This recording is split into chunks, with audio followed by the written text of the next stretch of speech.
All right. Well, we have a question from a viewer about the status of the bonding bill. There was some talk early in the session about a bonding bill, and perhaps there wasn't going to be a bonding bill.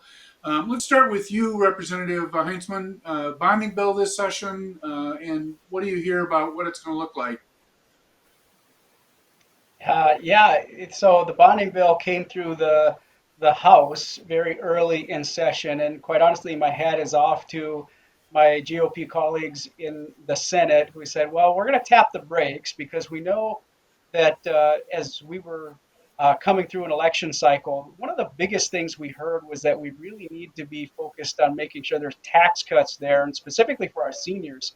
And when that moves forward, the bonding bill would move forward. And I think that that's forthcoming. I think that rather than alligator tears being described by the governor on that issue, I think we're going to see something move sooner than later because it's really important these infrastructure projects as well as tax cuts. And I'm glad that that conversation is happening now. It didn't seem as though it was really being taken seriously in spite of the many promises from the governor throughout that campaign cycle, but it does seem to have some renewed interest there. And I think once we see those tax cuts and that exemption for Social Security benefits, I believe that the bonding bill will be back into discussion front and center again. At the moment, we are waiting.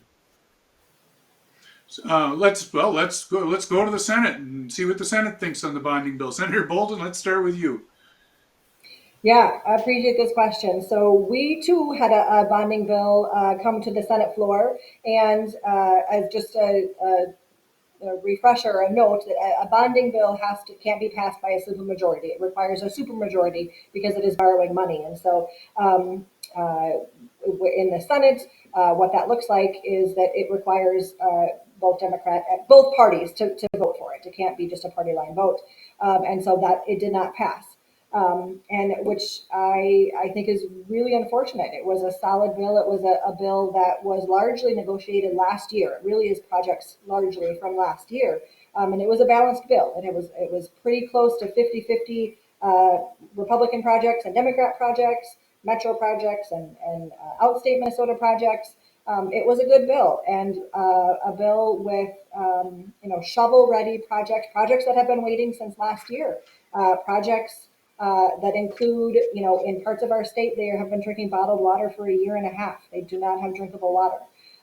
Really important projects that are waiting for us to pass this bill to get them started, and it failed, and it's unfortunate that to hold projects hostage, to talk about a separate topic, I think is unfortunate. And just in regards to taxes, that we'll get a tax bill that has been working its way through the committee process, and I imagine we will see those bills finalized soon. That work is ongoing. We have to do more than one thing at the same time. Senator Lucero, we have about a minute left. You get the last word. Tell us your view on the bonding bill as our wrap-up comment from our legislative panel this evening. Thank you, Barry. And again, I've been receiving some feedback here that my bandwidth hasn't been the best. So I look forward to the next time the program is in person. Again, I apologize for the network problems I'm suffering here. But the reality is Minnesotans are over.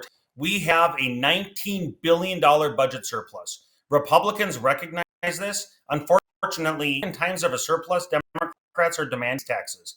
And so that is the reason why Republicans are standing strong and saying, hey, before we put the state of Minnesota in further debt, before we spend billions of more dollars, we recognize that those on fixed income, Minnesotans across the state are hurting, need a tax cut, and Republicans are going to continue to stand strong in support of Minnesotans and demand a Social Security across the board cut to bring tax relief in, again, a time of surplus before we spend more money and put Minnesota into debt.